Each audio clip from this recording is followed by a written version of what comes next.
네, 경제 소식 살펴보도록 하겠습니다. 스타트 경제, 오늘은 석병훈 이화여대 경제학과 교수와 함께합니다. 어서 오십시오, 교수님. 안녕하십니까. 교수님 어서 오십시오. 간밤에도 여러 소식들이 미국에서 들어왔습니다. 미국과 중국이 다음 주 초에 세 번째 고위급 무역회담 진행한다. 어떤 거에 제일 관심이 가십니까? 예, 이번 주에 이 세 번째 회담에서 가장 큰 관심사는 8월 12일로 만료 예정인 양국의 초고율 관세 상호 인하 조치의 연장 여부가 될 것으로 보입니다. 예. 지금 그동안에 미국은 중국의 145%, 중국은 미국의 125% 관세를 부과하는 치킨 게임을 벌이다가 5월 달 회담에서 90일간 각각 115%포인트씩 인하를 하는데 극적으로 합의를 한 바가 있습니다. 예. 그런데 그 시한이 8월 12일인데요. 근데 그것을 갖다가 지금 연장을 할 수 있다라는 것을 시사하는 발언을 스콧 베센트 미 재무장관이 미국 언론과의 인터뷰에서 밝혔습니다. 그래서 이번 회담을 통해서 아마 이것이 연장이 될 가능성이 유력하다 이것으로 보이고요. 예. 그다음에 앞으로 이 협상을 통해서 무엇보다도 양국에서 가장 중요한 문제로 부각되는 것이 중국의 가장 강력한 협상 무기인 히토류 수출 제한을 갖다가 좀 풀어주기 위해서 미국이 어떠한 당근을 제시할지가 관건인데 이것은 첨단 기술 수출 통제를 일부 해결해 주는 게, 회수해 주는 게 가장 불가피하다 제가 보기에는 이렇게 보고 있습니다. 네. 그래서 이런 조치들에 대해서 아마 관심을 갖고 지켜보시는 게 필요하다 이렇게 보고 있습니다. 네. 자, 그런가 하면 미국이 필리핀과 무역 합의를 이뤘습니다. 보니까 19% 관세율을 부과하겠다라고 밝혔는데 이 관세율 수준은 어떻게 보셨어요? 예, 관세율 수준은 사실은 이게 뭐 오락가락하던 여러 가지 협상을 과정을 통해서 예. 처음에 얘기를 했던 것은 17%였다가 관세 서한에서 20%로 올라갔다가 19%로 낮췄습니다. 그런데 이 필리핀 같은 경우는 역시 안보도 미국에 의존을 하고 있고요. 그리고 소규모 개방 경제, 그러니까 세계 경제에서 시장 규모가 작기 때문에 세계 시장 가격에 영향을 미칠 수 없는 나라입니다. 예. 그러다 보니까 미국이 상대적으로 협상력에서 우위에 있기 때문에 관세율을 19%로 높게 제시를 하고 미국은 역시 또 필리핀에 대해서 관세율 0% 완전한 자유무역 혜택을 누리는 방식으로 미국에게 유리하게 협상 결과가 나타났다라고 보시면 되겠습니다. 그래서 이게 사실은 우리 무역 협상에도 시사하는 바가 상당히 크다. 저는 이렇게 보고 있습니다. 왜냐하면 우리도 안보를 미국에 의존을 하고 있고요. 그다음에 필리핀과 동일하게 소규모 개방 경제이기 때문에 예. 일본은 반대로 우리보다 경제 규모가 크기 때문에요. 대규모 개방 경제라고 하는데 협상력이 우리보다는 높은 상황이거든요. 그래서 우리도 이런 것을 봤을 때는 좀 앞으로 이 2+2 협상에서 협상을 하는 게 쉽지 않겠다라는 예. 생각이 들고요. 한 가지 중요한 점은 이번 협정에서 군사적 협력이라는 게 명시적으로 표현이 돼 있다라는 점을 주목해야 됩니다. 이것은 남중국 해에서 중국의 영향력 확대를 견제하는 수단으로 필리핀과의 안보 동맹이나 군사 동맹의 중요성을 미국이 인식하고 있다는 것이라서 우리나라도 역시 또 중국을 견제하기 위해서 미국이 동맹으로서의 중요성을 인식하고 있기 때문에 이게 예. 한미 협상에서도 상당히 우리의 지렛대로서 중요하다라고 보고 있습니다. 우호국들의 팔을 비트는 모습은 계속 반복이 되고 있는데요. 말씀하신 것처럼 우리도 문제가 됩니다. 2+2 통상협의가 진행될 예정인데 의제들 기존이랑 비슷하다고 봐야겠죠? 예, 그렇습니다. 지금 우리 쪽에서는 조선업, 제조업 같은 파트너십 강화하는 예. 거를 협상의 지렛대로 사용할 것으로 보이고요. 여기다가 이번에 필리핀과 미국 간의 협상에서 봤듯이 미국이 중요하게 생각하는 이제 대중국 견제 관련해서는 우리가 안보 파트너십을 이용해서 협상의 지렛대로 삼아야 될 것으로 보입니다.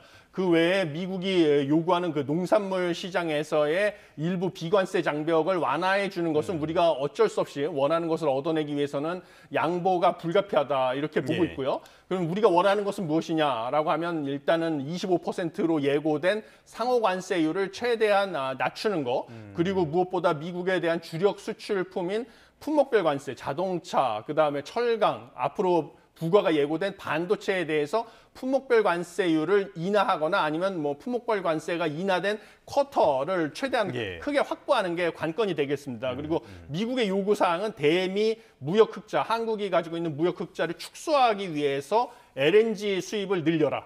그다음에 뭐 농산물 시장을 개방해서 미국의 농산품 수입을 늘려라 이런 것을 요구할 가능성이 크고요. 미국의 제조업 일자리를 늘리기 위해서 한국 기업들의 대미 투자를 늘려라 이런 것을 요구할 가능성이 커서 상당히 어려운 협상이 예상이 되지만 이 우리의 그 협상력을 좀 최대한 극대화하는 방향으로 해야 될 것이다 이렇게 보고 있습니다. 네.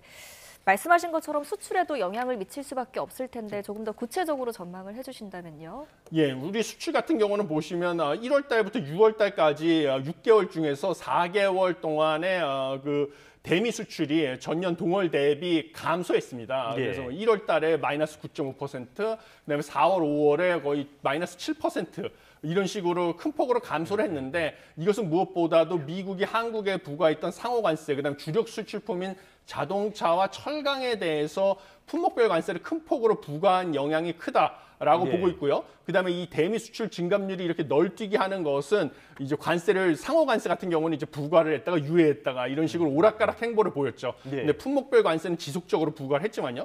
그래서 이런 상호 관세 부과의 불확실성 이런 것들이 반영된 결과다. 그래서 관세 부과 전에 조기에 재고를 확보하기 위해서 미국의 수입업자들도 많이 수입을 늘렸기 때문에 일시적으로 호조를 보였던 경향도 있었습니다. 그래서 이런 것들이 우리 수출에 안 좋은 영향을 미치고 있는데 문제는 지금 뭐 스콧 베센트 재무장관도 다른 국가들에 대한 8월 1일 상호 관세 부과 시한은 상당히 견고한 시한이다라고 얘기를 했습니다. 그래서 이 8월 1일 시한 전에 최대한 좀 협상을 타결하는 방향으로 우리는 노력을 해야 될 것이다 이렇게 보고 있고요. 그다음에 무엇보다 중요한 거는 주력 수출품인 자동차나 철강, 그다음에 반도체에 대한 품목별 관세를 어느 정도 낮추는 것이 관건인데 여기서 또 중요한 것은 미국이랑 중국과의 협상 결과도 우리에게는 상당히 큰 좀 관건이 될 것이다. 왜냐하면 미국이 중국에 대해서 관세를 높이게 되면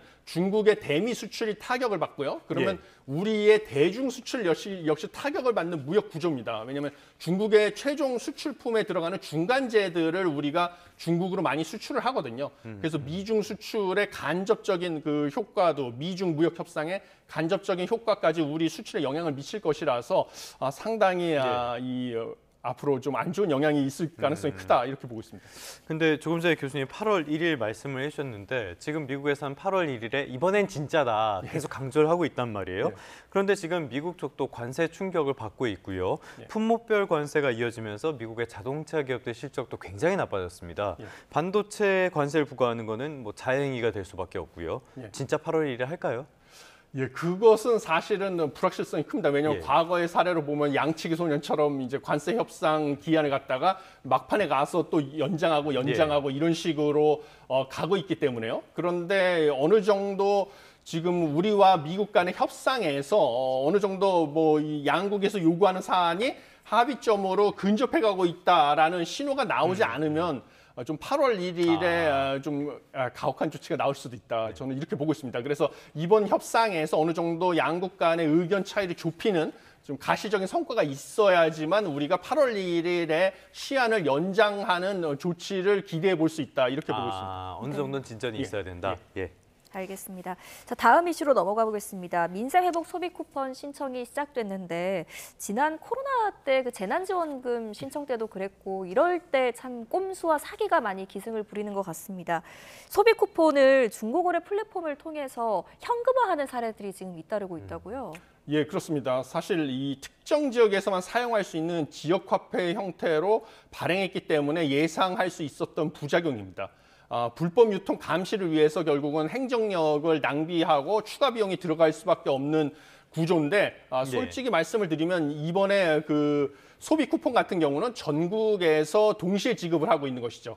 그렇기 때문에 굳이 특정 지역에서만 사용할 수 있게 제한을 둘 필요는 없었습니다. 왜냐하면 이 지역 화폐 같은 경우는 예를 들면 뭐 서울에서만 발행을 한다. 그러면 서울 시민들이 인접 지역인 경기도에 가서 소비하는 것을 막기 위한 목적이거든요.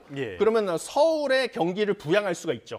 그런데 비용은 뭐죠? 서울 시민들이 경기도에서 쓰던 거를 서울에서만 소비를 하게 만드니까 경기도의 경기 침체를 유발할 수가 있습니다. 그런 효과가 있는 건데요. 전국에서 동시다발적으로 발행을 하면 경기도에서도 지역화폐가 발행이 되고 서울에서도 지역화폐가 발행이 되기 때문에 서울 시민이 경기도에 가서 못 쓰게 하는 대신에 경기도민도 서울에 와서 그렇죠. 못 쓰게 하기 예. 때문에 이런 효과들이 상쇄가 됩니다. 그러니까 애시당초 특정 지역에서만 쓸 수 있게 하는 형태로 재난지원금을 민생회복지원금을 줄 필요가 없었던 것이죠, 이번에는. 그래서 굳이 이렇게 지역화폐 형태로 발행했기 때문에 지불해야 되는 쓸데없는 부작용이고요. 사실은 이렇게 중고거래 플랫폼을 통해서 현금화하고자 하는 시도, 이것은 거주 지역과 주로 활동하는 지역이 다르기 때문에 발생하는 부작용인데 이런 것들을 예방할 수 있지 않았을까 하는 아쉬운 점이 있습니다. 그런데 이런 경우를 또 결국은 정부에서는 뭐 단속을 하겠다라고 하면서 지금 중고 그 거래 플랫폼에서는 관련된 검색어, 연관 검색어를 삭제하도록 하고요. 그다음에 이럴 때 처벌을 하겠다라는 규정을 행안부에서 발표를 했는데 뭐 개인 간 거래를 통해서 현금할 경우에는 보조금 관리에 관한 법률에 따라서 지원금도 환수하고 향후 지원금 지급 제한 등의 처분을 받을 수 있다고 강력하게 경고를 하고 있는 상황입니다. 항상 이런 그 어떤 쿠폰 같은 걸 나눠줬을 때는 비슷한 문제가 우리나라뿐만이 아니라 일본이라든지 계속 생기는 것 같기는 해요. 일단은 어찌됐건 워낙 내수 상황이 안 좋기 때문에 이런 지역 화폐 같은 것들을 제도를 지금 운용을 하고 있는데 이재명 대통령이 각 부처 단위로 추가적인 소비 진작 프로그램을 준비하라라고 지시를 했어요. 좀 더 근본적인 대책이 필요하긴 한 시점인 것 같은데 어떤 것들이 있을까요? 예, 뭐 정부에서 추가적인 소비 진작 대책을 내놓으라고 하면 기존에 했던 대책들이 아마 다시 나올 가능성이 크다 이렇게 보고 있는데요.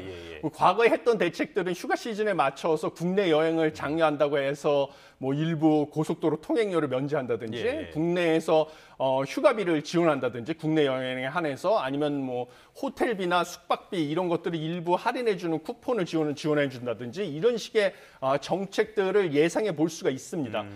그런데 사실 그런 것보다는 뭐 한국은행에서 최근에 개발한 경제 전망 모형으로 추정해 본 바에 따르면 이런 식의 이전 지출 이런 것보다는 정부 소비 지출이나 그렇죠. 정부 투자 지출이 경기 부양 효과가 3배가 크다라는 최신 전망 모형의 연구 결과가 한국은행에서 나와 있습니다. 그래서 정말 소비 진작이 목적이면 최소한의 비용으로 최대 효과를 얻어야 되겠죠. 우리나라의 재정 상태가 좋지 않기 때문에. 그래서 이미 소비 쿠폰이라는 옵션으로 뭐 막대한 재정을 소비했기 때문에 이번만이라도 사실은 정부 투자 지출, 그래서 뭐 SOC에다가 투자를 늘린다든지 이렇게 되면 뭐 지역 균형 발전 이런 것에도 기여를 할 수가 있고요. 뭐 추가적인 일자리 창출 효과도 있기 때문에 SOC에 투자를 하는 것이 오히려 낫지 않을까 저는 이렇게 보고 있습니다. 자, 그런데 우리나라 자영업자들의 상황을 보면요. 경기 부진 문제도 있긴 하지만 자영업자가 너무 많고 그리고 업종도 한 곳에 쏠려 있다. 이런 문제점들이 계속 지적이 되잖아요.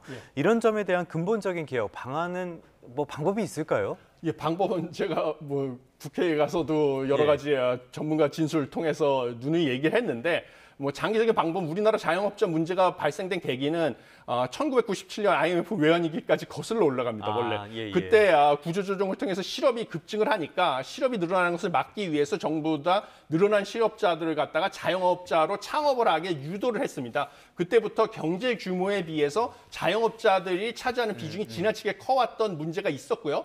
그러면 그 상황에서 사실은 경쟁력이나 생산성이 처지는 자영업자들을 구조조정을 통해서 업종을 전환하거나 재취업을 유도하는 정책이 있었어야 되는데 그러지 않고 계속 뭐 금융지원이나 정부 보조금을 통해서 자영업자들을 연명하게 해주는 정책이 지속되다 보니까 계속 뭐 자영업자들 분들 중에서 일부는 어렵지 않은 적이 없었습니다. 그래서 계속 정부가 밑빠진 독에 물 붓기식으로 지원 정책을 해줘야 되는 상황으로 치달았기 때문에 근본적인 해결책은 결국은 자영업자들 중에서 뭔가 생산성이 뛰어난 사람들은 소기업으로 성장할 수 있게 지원을 하고 그다음에 생산성이 처지는 분들은 뭐 폐업을 지원을 해가지고 업종을 전환하거나 아니면 재취업을 할 수 있게 하는 구조 조정을 하는 것이 근본적인 해법이 될 것이다 이렇게 보고 있습니다. 네, 뭐 정부는 이렇게 여러모로 소비 진작을 꾀하고 있지만 물가가 지금 너무 많이 올라서 걱정입니다.